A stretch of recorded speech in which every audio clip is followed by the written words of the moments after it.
Right. So first off, can y'all just introduce yourselves one at a time? My name is Skinny DeVille. My name is Fish Skills, 1/4 of Nappy Roots, also a representative of Atlanta, Bro. Right. So I remember, if I remember correctly, Scales, you're the only member who's outside of Kentucky. You were from Georgia, correct? Yes, correct. Milledgeville? Milledgeville, Georgia. Right. And you Skinny, you came from was it Western Kentucky University with the rest of the group? From Louisville, Kentucky. Louisville? But we all met at Western Kentucky. Right. So primarily this interview is just to get y'all's not only a take on gentrification, but also I don't know if y'all have ever experienced it personally, but also some personal experiences out there. First off with Skinny, you said you came from Louisville. Was there, going back there, like I'm assuming you do go back there every now and then, is there anything that's really changed negatively or positively about your neighborhood?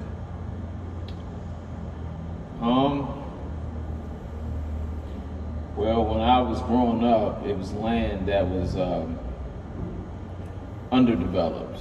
There was a farm behind me, and there was a couple growing neighborhoods in that area. It was mostly farmland, and then now it's been redeveloped into neighborhoods, and more suburban, more plazas and things of that nature on the land in neighborhoods. So I wouldn't necessarily call it gentrification. I would just say that the people that had owned the land didn't want to own land anymore, per se, from farms. And so we just got more cityfied, I would say. More people came to that area, so they had to use the land for that. Now, where my parents are from, I have seen some other people move into the area to try to make it better, which raises the property taxes and things of that nature. They want to get in low and sell high. So I have seen some of those tactics happen in Louisville, but where I actually grew up at is not maybe so much of just farmland being converted over to neighborhoods. Right, and with those signs you're talking about, like those "we'll buy homes cheap" and everything, like like some of the signs that are around this area themselves, correct? More here in Atlanta than I see in Louisville. I can't say and speak from a Louisville standpoint currently, but you see them, they're out there. People trying to definitely buy low and sell high, or corporations trying to buy a neighborhood and sell to a whole neighborhood, which is what I see more so here in Atlanta, is more corporate takeover of homes and properties. But from a Louisville standpoint, I come from, like I said, the farm being turned into a neighborhood versus a low-income area being turned into not a low-income neighborhood. Fair enough. What about you, Skills? Well, I'm from a very, rural area. I'm even from the rural part of a small town. So, it's my town is Milledgeville, and I stay on the far outskirts of that, or grew up on the far outskirts. So it's a lot of land that's just fields and pastures when I was growing up. And that hadn't changed much now that I go back. But the one thing that I do notice, and this ain't much to do with gentrification, but there's less kids where I grew up. There's, the generation before me, my parents, they were one of 11, one of 13 kids. I was one of 2 growing up my whole life, and it was a lot of kids, a lot of cousins hanging around and playing. Now I see no kids running around playing, for whatever reason that is. That's the biggest difference. But as far as the main town area, Milledgeville, our biggest employer, which is the state hospital and state prison, pretty much shut down.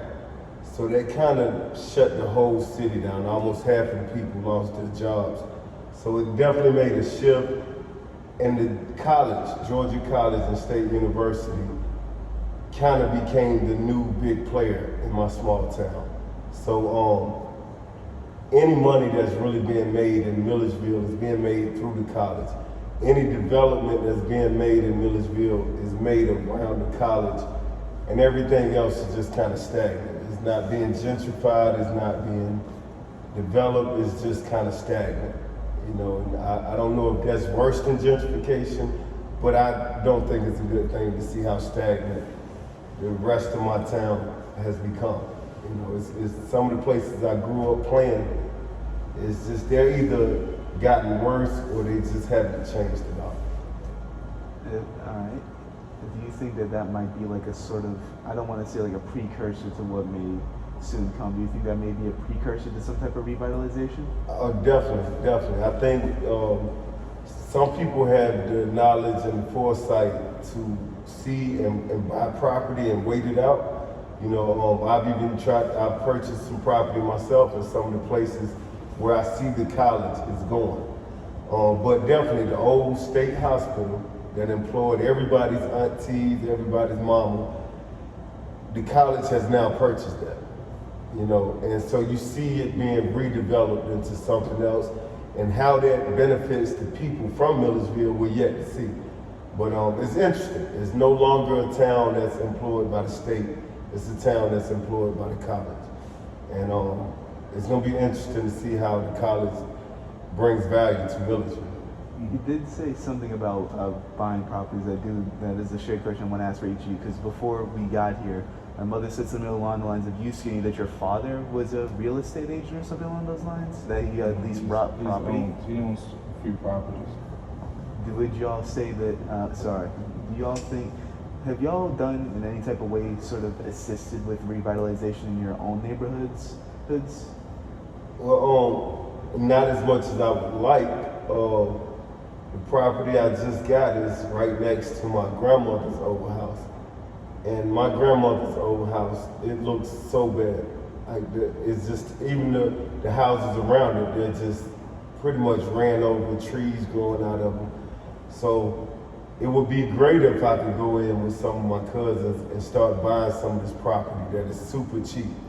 And I think that is a responsibility of us to go back and purchase some of this property so that we can, when the college do come through and revitalize all of this area, we'll have some of this land. So we won't pretty much get bought out, or get pushed out. If you don't own some of this land, you're either gonna be renting it from them or you're gonna have to be pushed out. They'll rent it to who they want to. So it's on my conscience to keep buying property in the path of success. What about you, Skinny? I mean, as far as where I grew up, all of that was open land that my parents bought and built something on it. So there is no revitalizing because it was already nothing before that.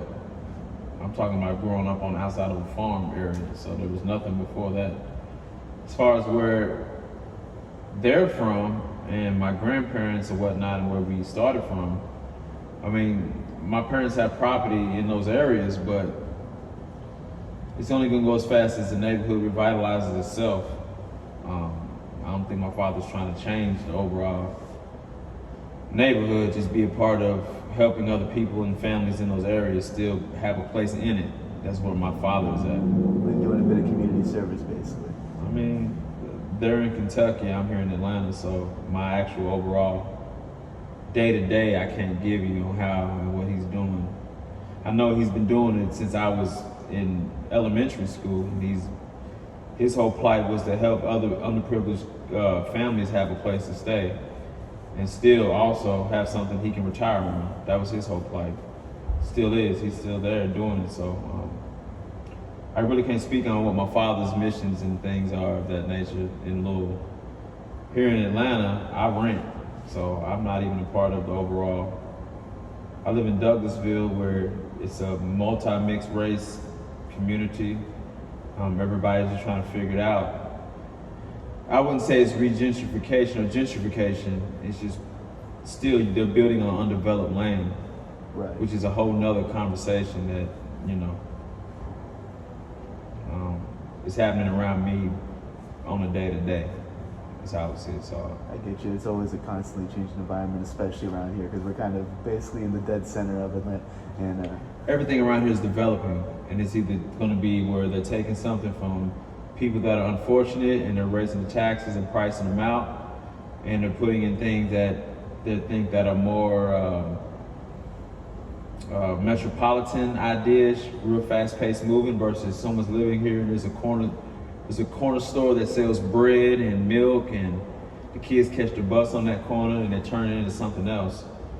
High rises are happening, you know, we're in Atlanta, so I think, especially as we are as close to the city of it, I think the urban sprawl and the metropolitan area are definitely always going to be in a ripple effect of something. Like they're going to expand here, come here. People are going to move out and move in. I hate to see the things that we've owned for so many years, up to over a century, as you know, minorities get priced out through, you know, aggressive, you know, companies that are buying them up at rapid pace.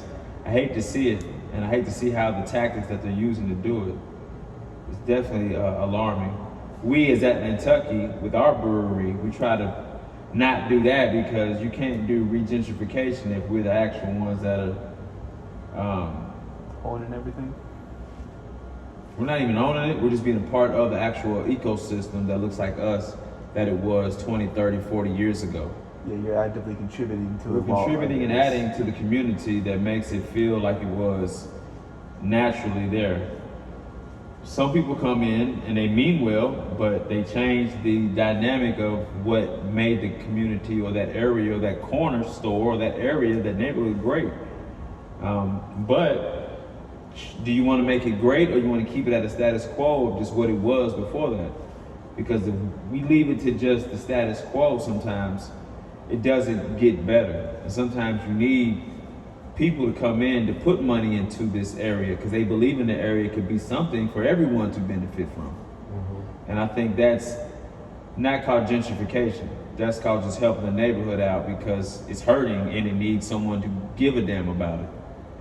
Put an after school program, put a dance studio, put a baseball field, put, you know, an economic center like what the Rice Center is doing right here. They put a whole economic center in a neighborhood that was deprived of it, but it was minority owned that did it. So is that gentrification?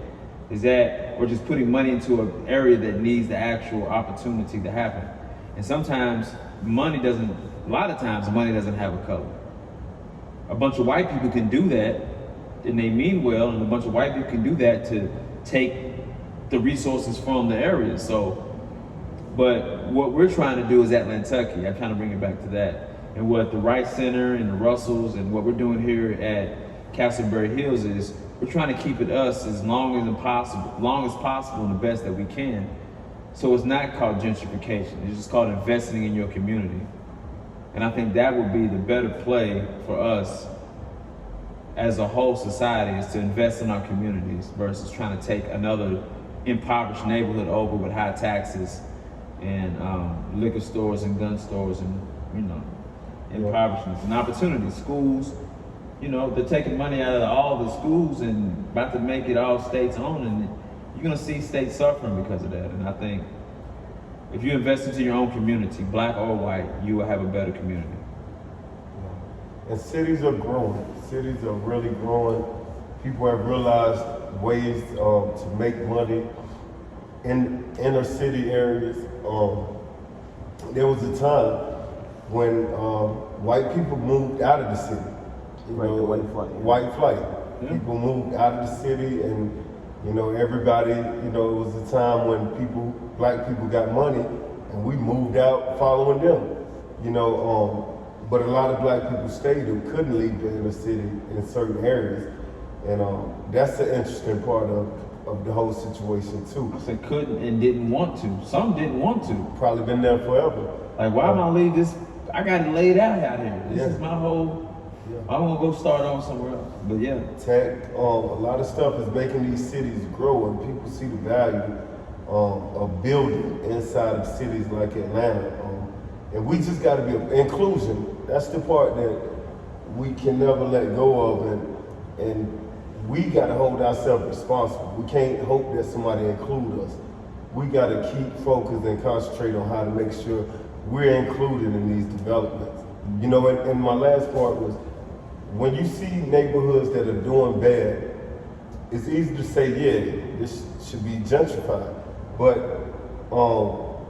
you have to ask yourself too, why is this neighborhood so bad? Like, why is this neighborhood struggling so bad? And you'll find a lot of answers in that too. Like, when you go deep enough to find out what resources that were intentionally not given to this area. Right. You know, why is there so many police in this area? You know, with no good relationship with the people. There's a lot of things you can look at that people will say, see, they don't know how to govern themselves. They don't know how to take care of this neighborhood. We need to take it from them anyway. But there's questions before you get to that point. Fair enough. That The does. deck was stacked against them before they even was born in that neighborhood or that area. Yeah. It does raise another question when it comes to at least the growing youth in some of these areas. Yes, there was a quote in particular that I was given. To paraphrase it, it was basically saying along the lines of, a lot of kids who are raised in these areas, they see their success as a way to just get out and never look back. Do you believe that in a lot of areas? Because I know that y'all have been in the game for at least a minute now when it comes to music in general. Have y'all met people or seen people who were disenfranchised as they were growing up, who sort of were affected by this idea of, I need to get out of the hood and never look back? And what would be your words to the up and coming artists who may harbor that idea? If that's what motivates you, man, do it. Because the key is to get yourself out of a bad situation. Like, if you're living in the projects or you're living in crime-infested neighborhood, yeah, hopefully you find the motivation to get your family out of there, even at a young age. I would say feed off of that motivation. You know, a lot of people don't identify the problem though. Like, if you grew up in it, all you see is love. You see other people who got your same struggle. So I think a lot of times people don't see it as a problem, even though they're living in the projects. Their mom grew up in the project. Their grandmother came from the project. That's all they know. So if you can identify that this ain't how we're supposed to be living and find motivation from that, I mean, I think that's a good thing. You know, I hope I'm answering your question, right? No, you are. See? I mean, I graduated and never looked back. You know, I came from a place where there's no opportunity. There's no music industry. There's nothing what I'm doing now was there when I was graduating high school. There was no that. It was, you work at this factory or this factory. Or you see your family do this and that's all you do is that. But I always knew I wanted more than what I grew up seeing from my family. So I graduated high school and I didn't look back. I left when I was 17 that summer. Before I turned 18, I left and didn't look back.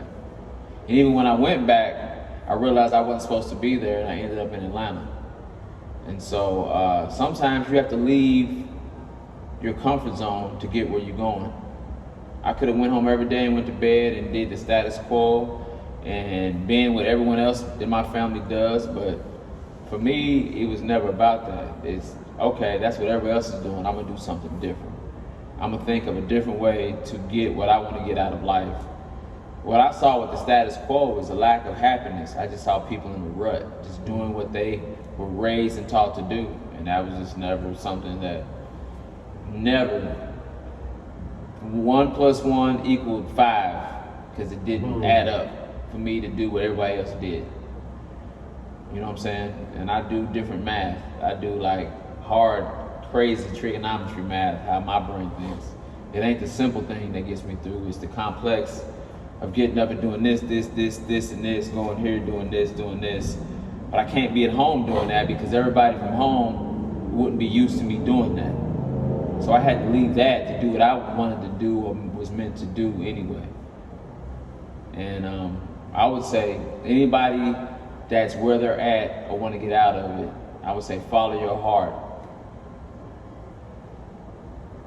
Follow your heart, but don't be stupid.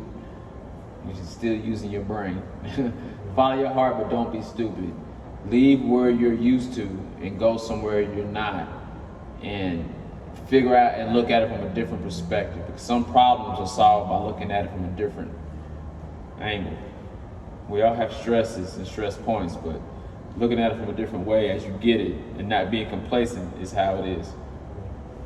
Living in your neighborhood and watching it change around you, and you still there doing the same thing, that's stupid. If you see your neighborhood and people buying houses, you've been in there getting it your whole time, and all you doing is still selling drugs in it, then you missed the whole point of what's happening. You should have took that little money you made from selling drugs at one point and bought 2 or 3 or 4 or 5 houses. Put people in those houses, rented them out, stayed in one of the houses where you don't pay nothing for a couple years, get your money right, and then sell all of them, and then do it again and get 15 houses. And now you have 15 better houses or on some land that is, you can create the value of that land if you buy the land. You can buy an old house and renovate it and rent it out. You can buy an old house and flip it and sell it. But you can buy some land and make it what you want on that land and make the value exactly how you want that value to be on that land in that neighborhood. You can turn it into a parking lot. You can turn it into a high rise. You can turn it into a duplex or apartment homes, or for a halfway house to the college students. You can do whatever you do if you see land in your area before they get to it, if you're worried about gentrification. But if you sit here and complain about them people buying up all the spots you do and you haven't figured out a way to get your own money out of it, then you have missed 2 things in the report you're probably writing about.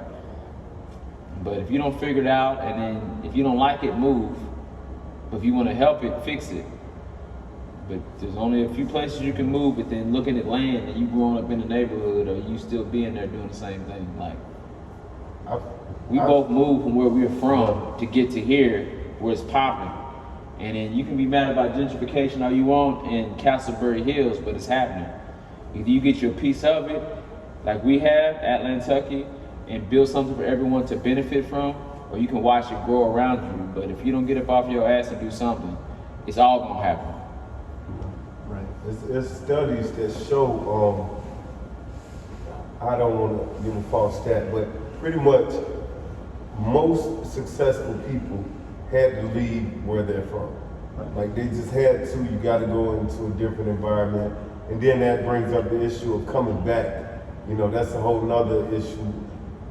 I do feel you should come back in some kind of way and give, but yeah, it's just, you got to leave from where you at, create who you want to be in life. You know, doing it at home is almost impossible. But yeah, I can't figure out. If I can add on to what we've been saying so far, it's also just the fact that when it does come to people trying to come back and stuff, some people act really stupid sometimes. If you look at some people's revitalization efforts, take Nipsey Hussle for example. He was the main point that we were looking at. Now, when it came to the theme of overall gentrification, where he tried to come back and basically gentrify his own hood, but he ended up getting shot and killed for it, or in his own neighborhood. It's the fact that I think that at times, while some people may want to actually help their neighborhoods, it's the fact that you still got people who are either act greedy or stupid, and as it was sort of quoted, end up killing the source of their revitalization and allow for other people to come. What happened to Nipsey Hussle was stupid, and how he died is tragically unfortunate. I don't think Nipsey Hussle was stupid for trying to, revitalize his neighborhood. He wasn't stupid for that. But how he died was unnecessary. And to the culture and hip hop, it shouldn't have happened. And the guy that did it was stupid, because he ruined a bunch of people that were benefiting from Nipsey Hussle's efforts. He cut off. It's almost like too big to fail, and it shouldn't have happened, because again, the guy who killed Nipsey wasn't thinking on this guy's feeding probably 100 families by his decisions and efforts of trying to unify and bring people together. Nipsey was on that side of hip hop, and what he was trying to do with business was all inspiring, because that's what you're supposed to do. We as hip hop have to deal with that loss and still deal with what you're talking about now, with just the neighborhood and the things that are in the neighborhood that are against you. Or if you try to do good in the neighborhood, they might call it that, gentrification. Or if you're trying to help a neighborhood that's impoverished, it's almost you're dealing with multiple storm fronts. Right. No matter what you try to do. You know, we've tried to do things here and had instances happen here that are very unfortunate for what we're trying to do as Atlantucky here. And it's like, it's terrible because we're in a place that I think needs opportunity, but then when we try to provide opportunity, things happen to make you not want to provide opportunity to the place. If I can say like an example that hit y'all, Scales, you were, that incident happened 2 years ago, you were shot, right? Right.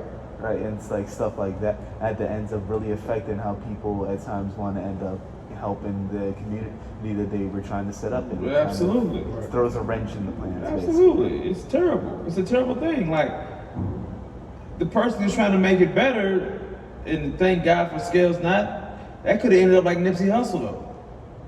He was still shot. Nipsey Hussle was shot. Like, there's artists that get shot, there's rappers that get shot, there's entrepreneurs that get shot, there's people every day that get shot. But when you're trying to do good in a neighborhood, you're trying to shoot someone who's provided. Malcolm X, Martin Luther King. You know, like, there's people that are trying to do good, and some people don't care about that because they're doing that bad. They don't care who they hurt. Yeah, you can't save everybody. They don't care who they hurt. They're just trying to get theirs. And the more people you put together in a concentrated area and you take the opportunity out of that area, things are going to happen. Cars get broken into in this area. The best person's car will get broken into, the coolest person, some of our patrons. Not to deter you from coming to Atlantucky, but you're in the inner city, the concentration of people is going to add more problems to the area. And also with the inner city, you're going to add people that are going to try to take advantage of that problem and use it for their best benefit as well. Right. And as if you're in the you're part of the wheel system, either you're gonna be the hub or you're gonna be the spoke, or you're gonna be the cog in the actual pulleys and the gears of it. But we're all part of this overall, you know, capitalist system that either you're a wolf at the front door or you're fending the wolves off outside the door. And as you try to bring business and opportunity to anything, there's people that are going to be against that. And you got to be prepared for those things. If you want to be in business, grow a business, be a part of a business, start a business, you got to be aware that those things are out there as a reason why not to be in business. And those things haven't deterred us from opening a business and being in business and running a business and being in a rap group. All the things that we've been through and we've seen hasn't deterred us from being who we are as Skinny and Scales representing Nappy Roots in Atlantucky. Those things don't scare us, fear us, doesn't make us want to stay in bed tomorrow. We get up every day doing the same thing because this is our business. Nappy Roots is our business. And we try to mind our business without being in someone else's business as we tend to our business. And I think that's what most people need to learn about business is mind your business, tend to your business, and support other businesses. But America is a business. And if you don't know that before you get into it, you won't be here long. In a nutshell. Fair enough. Is there any questions that y'all got for me? What class is this for? Shit. Multicultural lit. That's a class? Huh? Multicultural lit, as in literature. Mm-hmm. All right. Have y'all talked about redlining? We have talked about redlining. Redlining was a very big subject when it came into the discussion. Some of my classmates were actually doing some presentation on that. Because it's very relevant to what we're talking about. Very relevant, especially with what's happening around now. Now, some people have been saying that it's been making a slight comeback and everything as well. Just trying to fight for more areas that the redlining keeps us, the minorities, in pocket so they can do what they want to do. And out of other pockets. And out of other pockets. You know what I'm saying? Down to your bowling alley. And the resources, down to your sheriff's department, down to your schools in the area. That leads over to commercial property too. Yeah. Yeah. I couldn't buy that bowling alley. I had the money, I was ready to buy it, but I wasn't given that loan somebody else was already promised that loan because they trying to create a new image in this. They're trying to only work with zip codes in this area first before they get to the outskirts zip codes. And it's like, it's a thing, man. And that's, unfortunately, every time that minorities did good, they either flooded the city or they burned it down or they blew it up. Because if we got access to what they had access to 300 years before we had it, even when we got it, we was doing better than them. The first 10 years after we got it, we was doing better than them. Even while we didn't have it, we was doing better than them in some places. Because we're better at dealing with adversity more than they are. But they'd rather put the boot on your neck so they can have a chokehold on it versus learn and struggle from the ground up. There's people that prevent you from having it, and there's people that work from the ground up and they earn it. And there's two different ways how people get it in America. But if you can do both, and you know both sides of it, you're that much more powerful. And there's a third level that's above what I'm talking about, that shit. I can't speak on that. I'm talking about getting it from the mud or being privileged and being born with it and thankful you're here. Think about the people that come here as immigrants and they have no access as Americans that are born here. They get it from the mud. They're second-class citizens here, but they figure out how to get their shit together and build their community or even their home, and they figure out how to get it. And there's people that are born here that act like it's supposed to be here every day for them because they get the basic services and they don't try, and then they get mad at someone else who figured it out and tries to do it. Which is especially crazy because the United States itself is kind of a country of immigrants. 100%. So that's already built into the DNA of everybody that's called American or the USA. Maybe not South America, they have their own thing, but the United States of America versus Canada and Mexico, the United States, the middle part. United States took the best parts, not the too cold and not the too hot and desert. They took just the best part of America and they made it theirs. There's a line that goes all the way across Canada, and there's a line that goes this around Mexico. Everybody in the middle of that, they took the best part of it and tried to say, you motherfuckers build this shit up and let's take all the shit that you made for free labor and let's sell it. And then also, we're gonna lock up everybody that we can based off that and make them pay for cheap labor, and we're still gonna sell it for the higher dollar. It's capitalism, and the more you can get away with selling it for higher, that's what America is about. Yes, we are the richest country. We are the most powerful country. We are the most fastest growing, for now, country. You know, we provide a lot of things and resources. We have the most places. Does Japan have a base in Hawaii? Does Japan have a base in Cuba? We have bases all over the world based off what we do, which is capitalism, really good in marketing. Gentrification is a word, it's colonization, really. Thank you. That's the exact word I was about to say, is colonization. They just changed the word to make it not so bad, but it's just as bad. Taking over someone else's spot that's because they can't defend for themselves, because you have money, power, and whatever.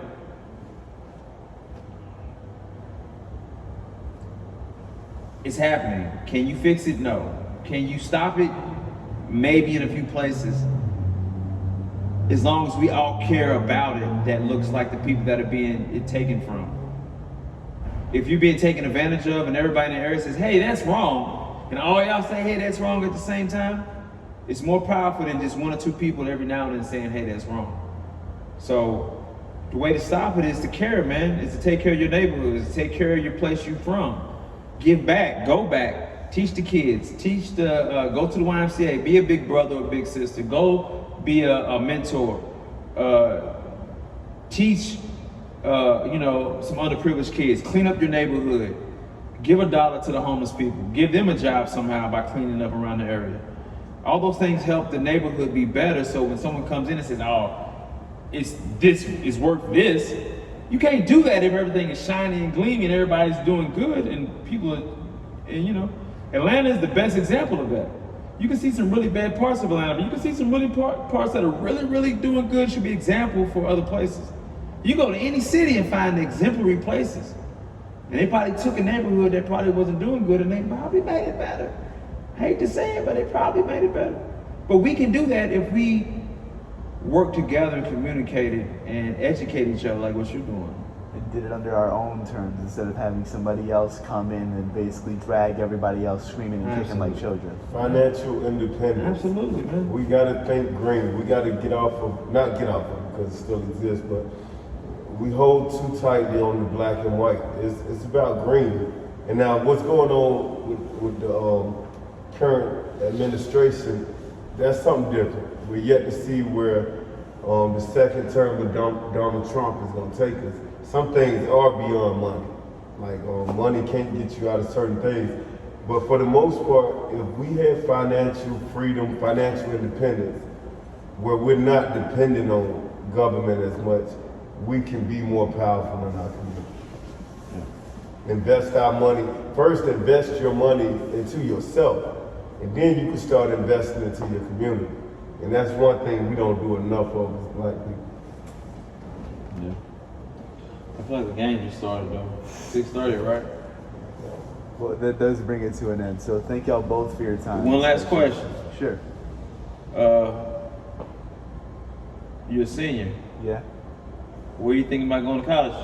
Georgia State, Georgia Tech, or Texas A&M.